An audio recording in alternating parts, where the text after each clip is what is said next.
This is NomeTV.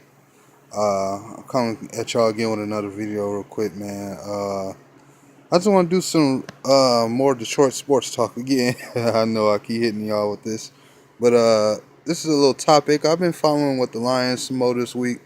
They first beginning 4 days of training camp. For those who know that the Lions are off today, they report back in I believe in Allen Park tomorrow.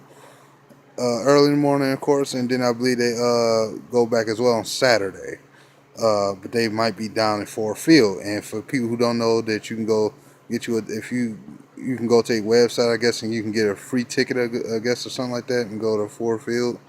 Don't take my word on it, but you probably can go out there and and watch them play practice for free or something like that on Saturday. But anyway, guys, I just wanted to give you guys some heads up. It's some, for the first portion of the week, I guess you could say, things been sloppy, as you know. Like I said on one of my other videos, they got some injuries. Ebron got his hamstring on the first day, with practice. And, I mean, he even had the pads on, and he got hurt again.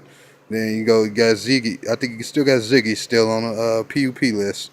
He's been in and out of injuries. I know Tavon Wilson injured up. And then you got a few guys keep jumping in and out of injury lists. So in general, then some camp battles been going on. I heard Quandre Diggs he's coming back like with vengeance right now. I heard he has some good lockdowns. Or he's looking much better. He's been on his targets longer. I'm not saying he's gonna be the main one to make the roster, but it's some position battles going on in secondary. Then something that kind of upset me. Wide receiver Kenny Golladay, our third round pick. This guy freaking got a lot of talent, but he's been beating a lot of like reserve D backs. And then they said he got beat by three specifically. It was, if I'm correct, I'm trying to remember who was it. Not was it wasn't Diz. It was DJ Hayden, I think. Uh, I'm trying to remember one more. It was DJ Hayden. I'm trying to remember. It was another guy named, I don't know if it was Tease Tabar. Yeah, Tease Tabar. Then one that upset me was Johnson Botamosi, who I believe is like our worst D-back on the team. And that kind of upset me. But it's just training camp. But I'm like, dog, you should have screamed him easily. That dude's slow, man. But anyway, then, you got the situation on our left tackle. They saying, we need to think of something fast. Hopefully that Greg Robinson can figure things out and, help us out on our O-line. Like I said, it's going to be another whole season for our O-line to really start gelling, especially if everybody go keep getting injured.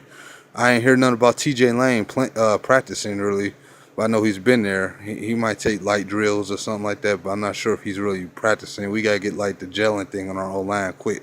But we ain't about to overrush things. It's just the first 4 days of camp. One person I'm glad to hear anything good about is T.J. Jones, wide receiver. Now, I know a lot of fans are probably frustrated with T.J. Jones, but I always had high hopes on this guy.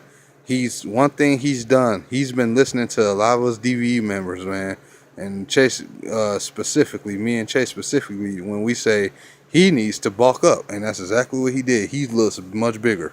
Like, this dude looks much bigger now. Like, he's not.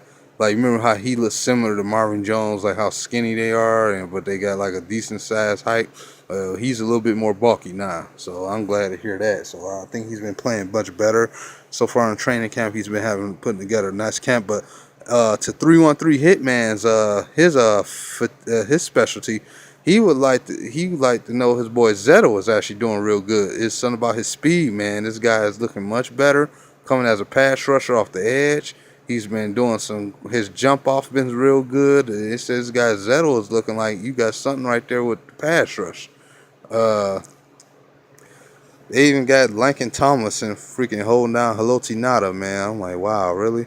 On the guard spot. Then you got Wagner. I seen they said he shut down Kerry Hyder. He had him down. I'm glad to hear that. It's gonna be a back and forth battle because I remember last year in training camp, it was like the O-line just kept getting dominated. Then when you really thought about the season, both sides was horrible, but I think the O-line did a little bit better, of course, through the regular season than the D-line did, in my personal opinion. especially when you talking about the interior part of the D line, which was the worst part uh, of the defensive linemen. So hopefully they get that settled out this year in the season. My thing is, it's always a strange injury coming up with one of our top players, and that's Ziggy. I don't know what's the scenario going with him, and it's like, man, it's frustrating me. And then it's like Ebron always find a way to get hurt too, like right around the part of training camp when just as soon as he seemed like he was starting getting healthy, it's like he always find a way to get hurt. Like dog was always getting hurt. Man, like this is what I be saying about Lions, boy. We know we break easily. uh, I'm just giving my little training camp you know, review so far, what's going on. Like I said, they off today. They'll be back in there tomorrow and Saturday. Uh, who else is anybody specifically we need to know? I heard Jared Davis, he's been doing good. I heard Whitehead's been doing all right. I hear some specifically. It's a big battle for that punt and kick return position going on. You got freaking Golden Tate in it. You have Dwayne Washington, Jamal Agnew, of course.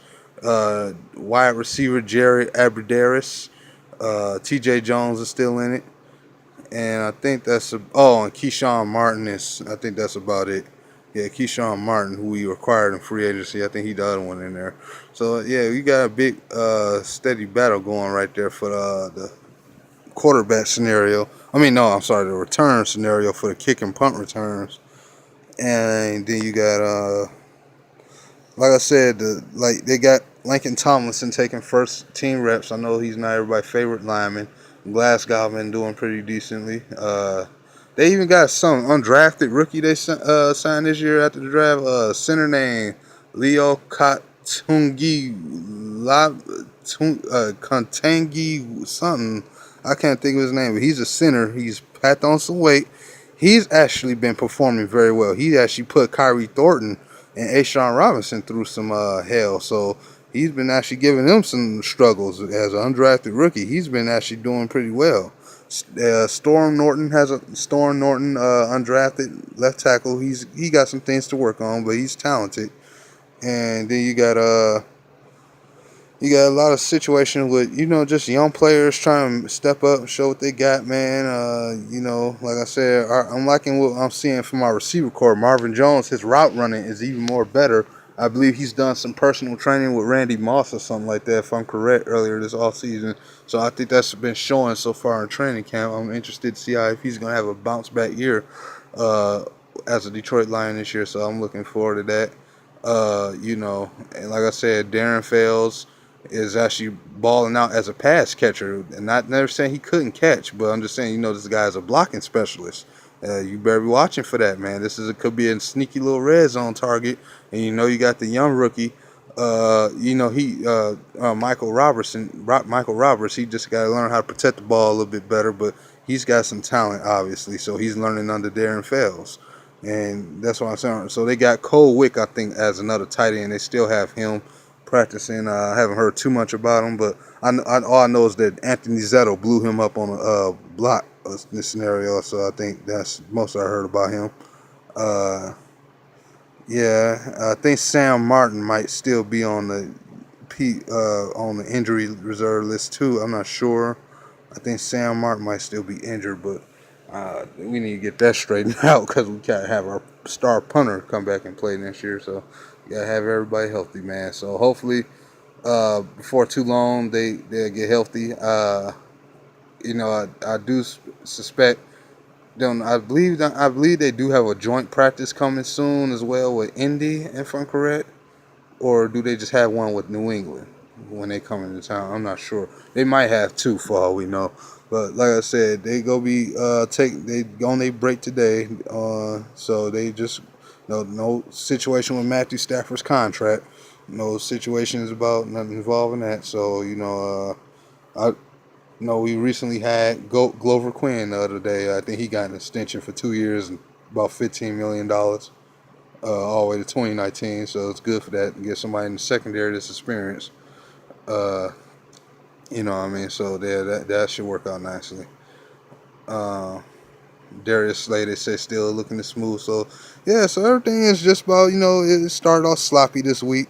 I mean, what you expect? The first week of training camp. You ain't gonna expect everybody just be looking on in sync and perfect. Obviously, you go get some bumps and bruises.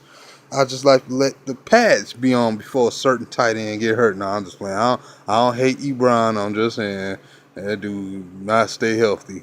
He ain't never been the healthiest player in the world. Like, come on, get it together, Ebron, man. The hamstring yours has always been giving you trouble since you was a rookie. But yeah. So I just want to throw this out there. Shout out to DV, man. Just shout out to everybody. And this your boy Nomus, and this your boy NomeTV. And I'll get back with y'all. Peace.